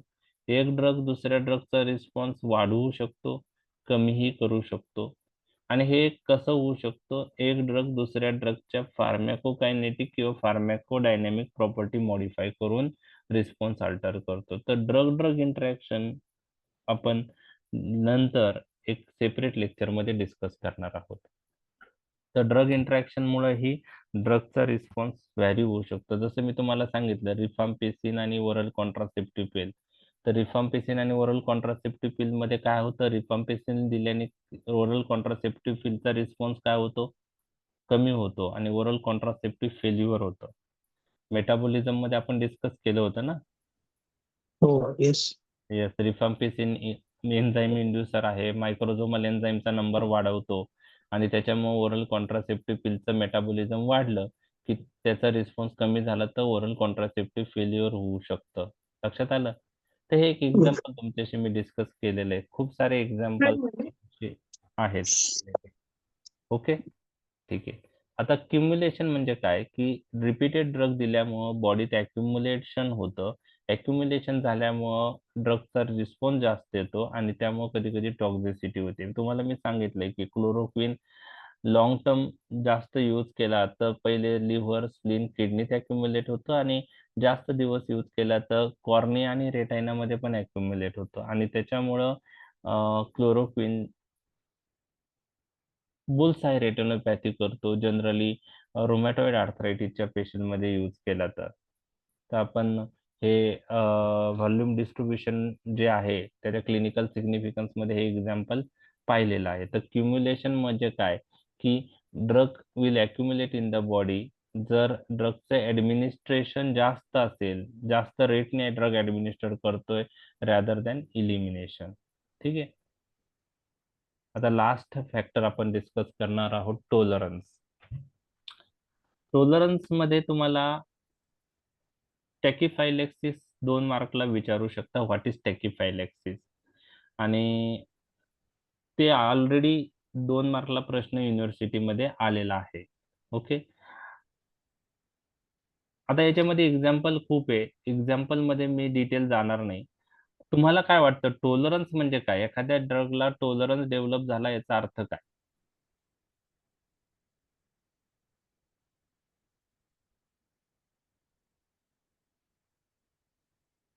आपण म्हणतो ह्या ड्रगला टॉलरन्स डेव्हलप झाला, याचा अर्थ काय? Tolerate the action of the drug. Tolerate the action of the drug. Okay, ठीक आहे. त्याचा अर्थ असा आहे, टॉलरन्सचा अर्थ असा आहे, सपोज एखादा पेशंट आहे, ओके, त्यामध्ये आपण ड्रग ए स्टार्ट केलेला आहे, ड्रग एने खूप सुंदर रिस्पॉन्स प्रोड्यूस केलेला आहे आणि तो रिस्पॉन्स प्रोड्यूस करायला ड्रग ए जो आहे तो 20 मिलीग्रॅम डोस मध्ये तो रिस्पॉन्स प्रोड्यूस करत आहे, बरोबर आहे. आता ड्रग ए 20 mg 40 म्हणजे 20 पासून समजा तो 100 mg पर्यंत आपण यूज करू शकतो. तर पेशंटला रिस्पॉन्स 20 मिलीग्रॅमला आलेला आहे, खूप चांगला रिस्पॉन्स आहे, पेशंट एकदम स्टेबल आहे, बरोबर आहे. काही दिवस यूज केल्यानंतर, बरोबर आहे, काही दिवस तो ड्रग यूज केल्यानंतर सपोज आता पेशंट मधला रिस्पॉन्स कमी झालेला आहे, बरोबर आहे, बरोबर आहे, आणि तोच रिस्पॉन्स प्रोड्यूस करायला आता 20 mg च्या ऐवजी 40 mg ची टॅबलेट लागत आहे. ओके, 40 mg डोस दिल्यानंतर जो पहिला रिस्पॉन्स येत होता तो परत येत आहे, फक्त आपल्याला डोस काय लागतोय, जास्त. जास्त. तर त्यावेळेस आपण म्हणतो की पेशंटला टॉलरन्स डेव्हलप झाला. बरोबर आहे. आता तुम्ही झोपेची गोळी पहा, पेशंट जेव्हा स्टार्ट करतो, बरोबर आहे, ठीक आहे, तर फार कमी डोस असतो त्यांचा, ठीक आहे. तर आता आपण आता समजा डायझेपाम, लोराझेपाम, अल्प्राझोलाम, तर ह्या ड्रग यूज करतो. तर इनिशियली पेशंटला चांगली झोप येते, बरोबर आहे, काही दिवस यूज करतो. मग त्यानंतर पेशंट म्हणतो की नाही, ह्या ह्या टॅबलेटने आता मला झोप येत नाहीये, बरोबर आहे. मग आपल्याला त्याचा डोस वाढवला की पेशंट म्हणतो हा आता परत झोप व्यवस्थित येते. म्हणजे याचा अर्थ त्याला काय डेव्हलप झाला होता त्या ड्रगला? टॉलरन्स. टॉलरन्स डेव्हलप झाला होता, बरोबर आहे. तर याला आपण ऍक्वायर्ड टॉलरन्स म्हणतो. म्हणजे इनिशियली ड्रगने रिस्पॉन्स दाखवला, काही दिवस रिस्पॉन्स दाखवला, त्यानंतर टॉलरन्स डेव्हलप झाला, बरोबर आहे. काही पेशंट मध्ये असं असतं की सुरुवातीपासूनच ड्रगचा रिस्पॉन्स नसतो, बरोबर आहे. नॅचरल ज्या डोस आपण यूज करतो रेंजला, तर त्याला आपण नॅचरल टॉलरन्स म्हणतो. आपण ते पण पाहणार आहोत. तर पहिले टॉलरन्स म्हणजे पहिले जाणून घेऊया. What is tolerance? It refers to the requirement of higher dose of the drug to produce given action. Normal पेक्षा काय लागतं? हायर डोस लागतो, ठीक आहे. It refers to the requirement of higher dose of a drug to produce the action. आणि tolerance हा दोन प्रकारचा असू शकतो, नॅचरल टॉलरन्स आणि ॲक्वायर्ड टॉलरन्स. मी आता तुमच्याशी जे डिस्कस केलं तो कोणता होता? Acquired tolerance. Acquired. आणि नॅचरल टॉलरन्स म्हणजे काय? समजा आता वारफेरिन आहे, तुम्हाला मी सांगितलं त्यात वीक ऑर एन्झाईम ॲबनॉर्मल आहे, तिथं वारफेरिन बाइंडच होऊ शकत नाही, तर वारफेरिन ला ऍक्शन येईल का? नाही. नाही. मग त्याला म्हणू शकतो की त्याला नॅचरल टॉलरन्स किंवा नॅचरल रेजिस्टन्स डेव्हलप झालेला आहे. ओके. तर यामध्ये काय असतं? नॅचरल टॉलरन्स मध्ये genetically determine lack of sensitivity to the drug. Genetically determine lack of sensitivity to the drug. Patient त्या ड्रगला सेन्सिटिव्ह नसतो. ओके. त्यामध्ये मग स्पेसिस रिलेटेड टॉलरन्स आहे, इंडिव्हिज्युअल रिलेटेड टॉलरन्स आहे, स्पेसिस आणि रेस. ओके. तर आता त्याचे जे एक्झाम्पल आहे ते लक्षात राहिले तर ठेवा, नाही राहिले तरी चालेल. आता रॅबिटचा जर विचार केला आपण, ॲनिमल स्टडी करताना तो पॉइंट महत्वाचा असतो की ॲट्रोपिन नावाचा जो ड्रग आहे, ओके, तर रॅबिट्स लार्ज डोस जरी ॲट्रोपिनचा दिला तर ते टॉलरेट करू शकतात. का करू शकतात? कारण त्यांच्या लिव्हरमध्ये ॲट्रोपिन इस्टरेज एन्झाईम खूप जास्त प्रमाणात आहे, त्यामुळे ते ॲट्रोपिनचं मेटाबॉलिझम फास्ट करतात. त्यामुळे ऍक्टिव्ह फॉर्म मध्ये ॲट्रोपिन राहत नाही, त्यामुळे इव्हन लार्ज डोस जरी दिले तरी रॅबिट ते टॉलरेट करू शकतात. Okay. Rabbits are tolerant to large dose of atropine. Racial टॉलरन्सचं एक्झाम्पल असं आहे की जे ब्लॅक रेस आहे ते मिडरॅटिकला टॉलरंट असतात. मग त्यामुळे आपल्याला जास्त डोस त्या ब्लॅक रेस मध्ये द्यावा लागतो मिडरॅसिस इफेक्ट प्रोड्यूस करायला. तर हे झालं नॅचरल टॉलरन्स, तो सुरुवातीपासून असतो. आणि त्याचं रिझन्स काय आहे? कोणता प्रॉब्लेम असतो की ड्रगला ते पर्सन सेन्सिटिव्ह नसतात, lack of sensitivity to the drug असते. का असते? जेनेटिक प्रॉब्लेममुळे. का असते? जेनेटिक प्रॉब्लेममुळे. तर नॅचरल टॉलरन्स हा सुरुवातीपासूनच असतो, हे तुम्हाला लक्षात ठेवायचं आहे. Acquired tolerance seen after repeated uses of the drug. परत परत ड्रग यूज केल्यामुळे ॲक्वायर्ड टॉलरन्स डेव्हलप होतो, ठीक आहे. एखादा ड्रग रिपीटेडली यूज केल्यानंतर ॲक्वायर्ड टॉलरन्स डेव्हलप होतो. ओके. आता यामध्ये एक्झाम्पल खूप आहेत. त्यामध्ये फार्मॅकोकायनेटिक रिझनमुळे पण टॉलरन्स डेव्हलप होऊ शकतो किंवा फार्मॅकोडायनेमिक रिझनमुळे पण टॉलरन्स डेव्हलप होऊ शकतो. तर फार्मॅकोकायनेटिक रिझनमुळे टॉलरन्स डेव्हलप झाला तर त्याला ड्रग डिपोजिशन टॉलरन्स म्हणतात, आणि फार्मॅकोडायनेमिक रिझनमुळे झाला तर सेल्युलर अडॅप्टिव्ह टॉलरन्स म्हणतात. ते नावं नाही लक्षात ठेवले तरी चालेल, फक्त ऍक्वायर्ड टॉलरन्स म्हणजे काय हे जरी लक्षात ठेवलं तरी चालेल. आता फार्माकोकायनेटिक टॉलरन्स कशामुळे डेव्हलप होऊ शकतो? तर ओरल ऍब्सॉर्प्शन जर परत परत यूज केल्या ड्रग आणि ओरल ऍब्सॉर्प्शन कमी झालं तर ड्रगचे ऍक्शन कमी होणार आहे. तुम्हाला माहिती आहे अल्कोहोल अल्कोहोल हे रिपीटेडली घेतल्यानंतर सपोज पहिल्यांदी 30 ml जरी घेतलं तरी पण इफेक्ट येत असेल, कालांतराने 60-90 जरी घेतलं काही होत नाही, 1 क्वार्टर 2 क्वार्टर घेतलं तरी पेशंटला इफेक्ट येत नाही. तर त्यामध्ये भरपूर सारे कारण आहेत. त्यातलं एक कारण आहे की ओरल ऍब्सॉर्प्शन अल्कोहोलचं परत परत घेतल्याने कमी होतं. ठीक आहे, ते एक आहे. आता जे एन्झाईम इंड्युसर ड्रग आहेत जसं बार्बिच्युरेट आहे, ओके, फिनिटॉइन आहे, फिनोबार्बिटॉन आपण बघितलेलं आहे बार्बिच्युरेट मध्ये. ओके, एन्झाईम इंड्युसर ड्रग काय करतात, मायक्रोझोमल एन्झाईमचा नंबर वाढवतात आणि त्या मायक्रोझोमल एन्झाईमने त्या ड्रगचंच मेटाबॉलिझम झालं तर ड्रगचे इफेक्ट कमी होणार आहे आणि सेम इफेक्ट प्रोड्यूस करायला तुम्हाला जास्त डोस द्यावा लागणार आहे. त्याला ऑटो टॉलरन्स असं म्हणतात. काही ड्रगचं एक्सक्रिशन रिपीटेड यूज केल्याने वाढतं, एक्झाम्पल अँपिटामाइन, त्याने टॉलरन्स डेव्हलप होऊ शकतो.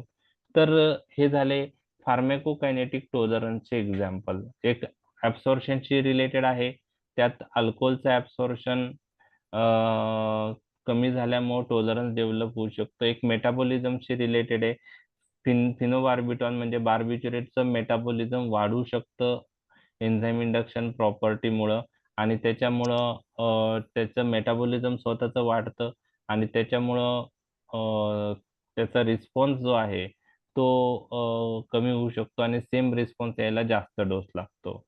काही ड्रग जसे अँफिटामाइन आहे त्यांना टॉलरन्स डेव्हलप होतो कारण रिनल एक्सक्रिशन वाढतं त्यांचं, त्यामुळे सेम इफेक्ट यायला जास्त डोस द्यावा लागतो.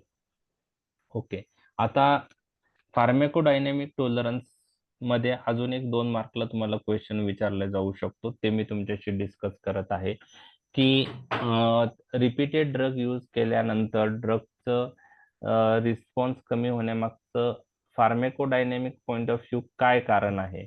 तर रिसेप्टरशी रिलेटेड कारण मी तुमच्याशी डिस्कस करत आहे. त्यात 2 गोष्टी मी तुमच्याशी डिस्कस करणार आहे, down regulation of the receptor आणि अप रेग्युलेशन हे टॉलरन्सशी रिलेटेड नाहीये. ओके ओके, बीटा 2 अगोनिस्ट माहिती आहे तुम्हाला, कोणतं एक्झाम्पल?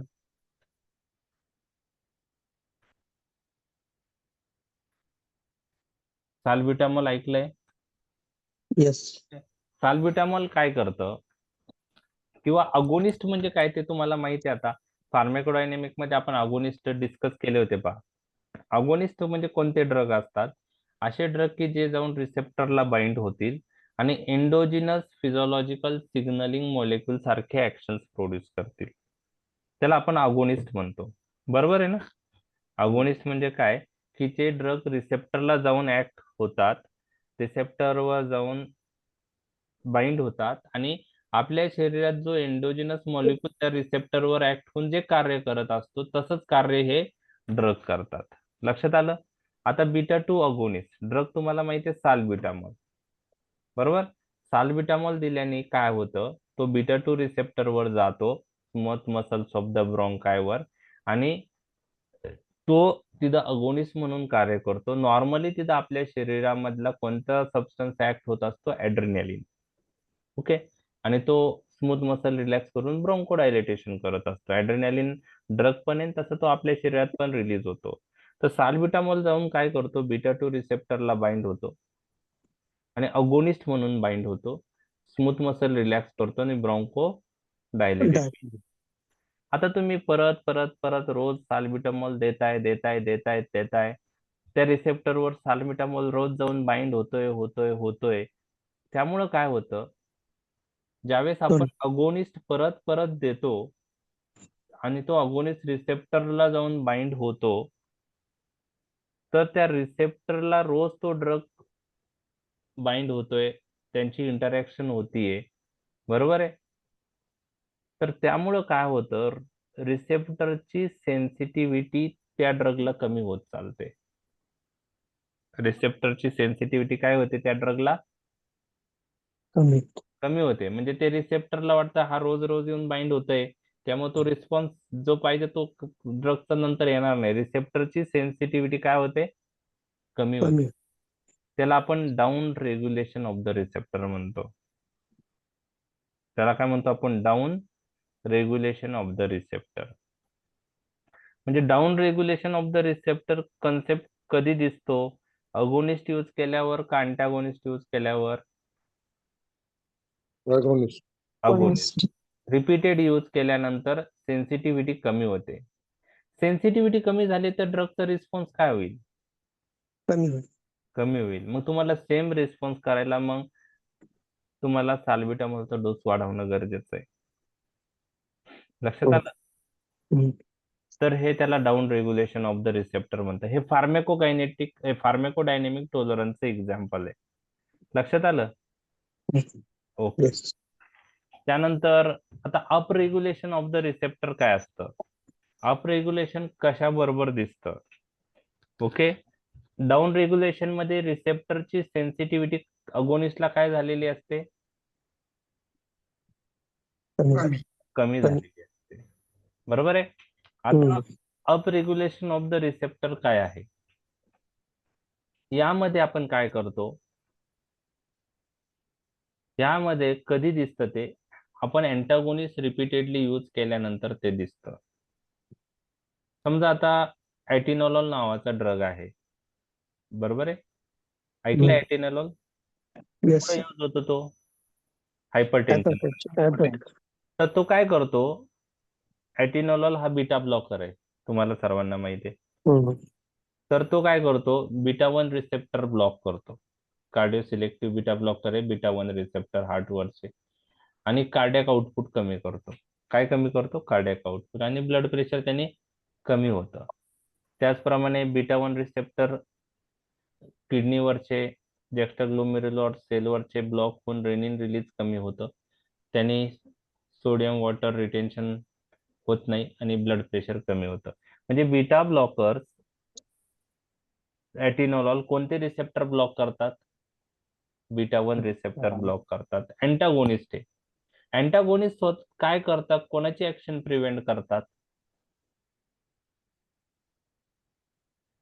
अँटागोनिस्ट अगोनिस्ट अँटागोनिस्ट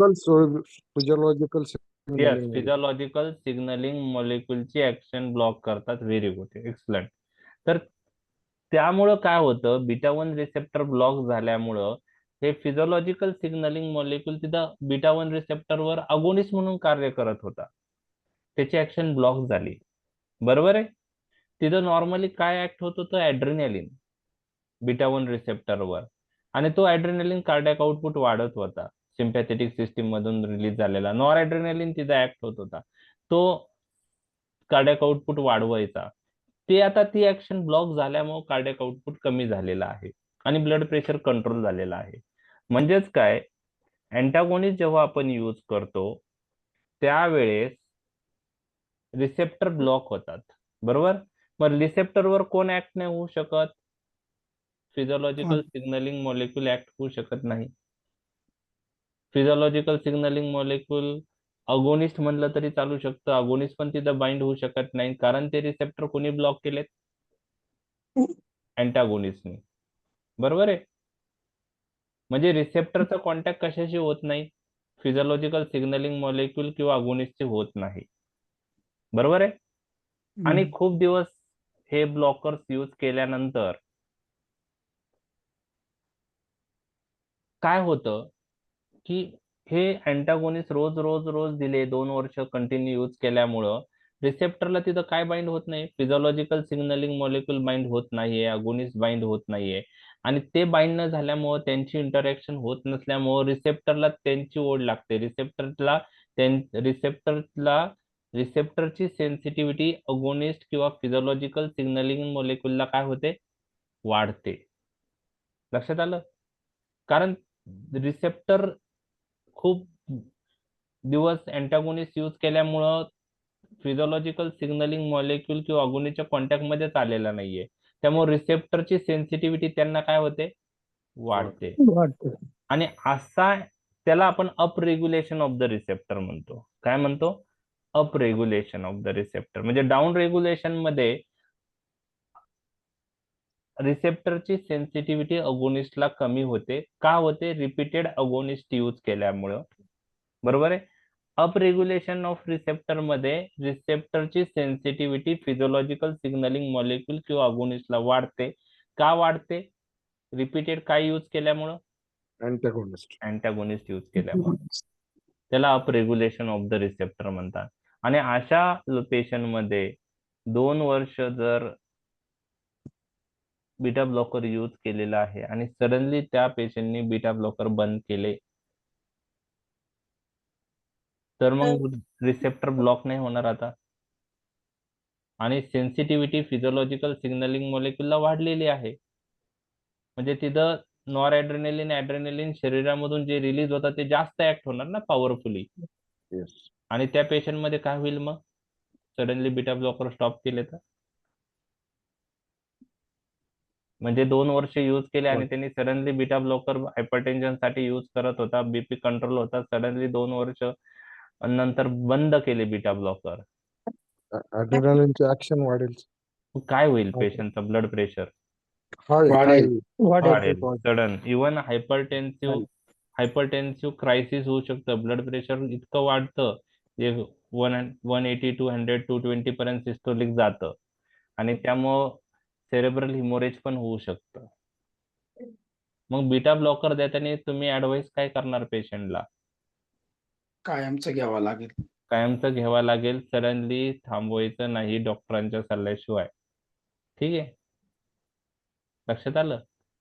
जर आपल्याला ते बंद करायचं असेल तर दुसऱ्या अँटी हायपरटेन्सिव्ह पेशंट शिफ्ट करून मग बंद करणं गरजेचं आहे.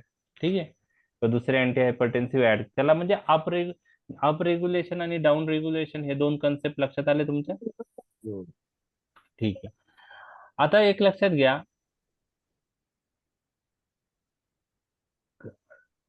एखादा ड्रग 10-12 ऍक्शन दाखवत असेल तर सगळ्याच ऍक्शनला टॉलरन्स डेव्हलप होत नाही. काही ऍक्शनला टॉलरन्स डेव्हलप होतो, काहींना होत नाही. समजा आता सिडेटिव्ह हिप्नोटिक्स म्हणजे जे बार्बिच्युरेट्स आहेत किंवा क्लोरप्रोमॅझिन अँटीसायकोटिक ड्रग आहे, बार्बिच्युरेट अँटीइपिलेप्टिक ड्रग आहे फिनोबार्बिटॉन, तर त्यांच्या अँटीसायकोटिक अँटीइपिलेप्टिक ऍक्शनला टॉलरन्स डेव्हलप होत नाही, पण सिडेटिव्ह ऍक्शनला टॉलरन्स डेव्हलप होतो. म्हणजे आता क्लोरप्रोमॅझिन नावाचा ड्रग दिल्याने तो आपण सिझोफ्रेनियात यूज करतो, तर सुरुवातीला झोप येते. ठीक आहे, तर अँटीसायकोटिक इफेक्ट येत राहतो प्लस झोप पण येते, पण झोपेला टॉलरन्स डेव्हलप होतो नंतर आणि त्याच्यामुळे काही दिवसांनी झोप नाही येणार पेशंटला, पण अँटीसायकोटिक इफेक्ट चालू राहतो. तर टॉलरन्स सगळ्याच ऍक्शनला डेव्हलप होतो असं नाही. काही ऍक्शनला टॉलरन्स डेव्हलप होतो, काहींना होत नाही. हे तुम्हाला लक्षात ठेवायचं आहे. मॉर्फिन दिल्याने रिपीटेड मॉर्फिन दिल्याने टॉलरन्स डेव्हलप होतो, सगळ्या ऍक्शनला डेव्हलप होतो, परंतु कॉन्स्टिपेशन आणि मिओसिस आणि कन्व्हर्जन ऍक्शनला टॉलरन्स डेव्हलप होत नाही. तर हे परत परत जेव्हा आपण सिस्टेमिक फार्मॅकोलॉजी डिस्कस करू त्यावेळेस येणार आहे. फक्त एक लक्षात घ्या, एखाद्या ड्रगला 10 ऍक्शन्स असतील तर टॉलरन्स 10च्या 10 ऍक्शनला डेव्हलप होईल असं नाही. त्यातल्या काही ऍक्शनला टॉलरन्स डेव्हलप होऊ शकतो, काही ऍक्शनला टॉलरन्स डेव्हलप होत नाही. हे तुम्हाला लक्षात ठेवायचे. आता क्रॉस टॉलरन्स म्हणजे काय हे पण तुम्हाला लक्षात ठेवायचं आहे. ठीक आहे, लास्ट 10 मिनिटं आहे, 10 मिनिटात कंप्लीट करू. क्रॉस टॉलरन्स म्हणजे काय? तर केमिकली किंवा फार्मॅकोलॉजिकली सिमिलर ड्रग मध्ये टॉलरन्स डेव्हलप होतो. म्हणजे एखादा क्रोनिक अल्कोहोलिक पेशंट असेल, अल्कोहोल हा सीएनएस डिप्रेशन ड्रग आहे, बरोबर आहे. अल्कोहोल हा सीएनएस डिप्रेसंट इफेक्ट दाखवतो, बरोबर आहे. तर अल्कोहोल हा सीएनएस डिप्रेसंट आहे. तर अल्कोहोल एखादा पेशंट परत रिपीटेडली घेत असेल, क्रोनिक अल्कोहोलिक असेल, तर त्या पेशंट मध्ये अदर सीएनएस डिप्रेशन ड्रगला टॉलरन्स डेव्हलप झालेला असतो. त्यात बार्बिच्युरेट असतील, जनरल अॅनास्थेटिक एजंट असतील, तर त्याला क्रॉस टॉलरन्स म्हणतात. म्हणजे फार्मेकोलॉजिकली रिलेटेड ड्रगला टॉलरन्स डेव्हलप झालेला असेल तर त्याच ग्रुपमधल्या दुसऱ्या ड्रगला पण टॉलरन्स डेव्हलप होतो. म्हणजे अल्कोहोल सीएनएस डिप्रेसंट आहे, बार्बिट्युरेट सीएनएस डिप्रेसंट आहे, general अॅनास्थेटिक agent CNS depressant effect दाखवतात. आणि अल्कोहोल पेशंट रोज घेत असेल तर सीएनएस डिप्रेसंट ड्रग आहे अल्कोहोल, किंवा अल्कोहोलला सीएनएस डिप्रेसंट ऍक्शन आहे, आणि त्याच्यामुळं जो अल्कोहोलला टॉलरन्स डेव्हलप झालेला असतो तसाच टॉलरन्स बार्बिच्युरेट जनरल अॅनास्थेटिक एजंटला दिसून येतो. म्हणजे त्या पेशंटमध्ये बार्बिच्युरेट यूज केलेले आहे का? नाही. जनरल अॅनास्थेटिक यूज केलेत का आधी? नाही. पण अल्कोहोलला टॉलरन्स डेव्हलप झाल्यामुळं त्याच्याशी रिलेटेड ड्रगला पण टॉलरन्स डेव्हलप होतो. त्याला क्रॉस टॉलरन्स असं म्हणतात. जसं हायपर सेन्सिटिव्हिटी मध्ये आपण पाहिलं होतं क्रॉस हायपर सेन्सिटिव्हिटी रिएक्शन. म्हणजे केमिकल म्हणजे एकाच ग्रुपचे ड्रग असतील तर क्रॉस हायपर सेन्सिटिव्हिटी रिएक्शन असते.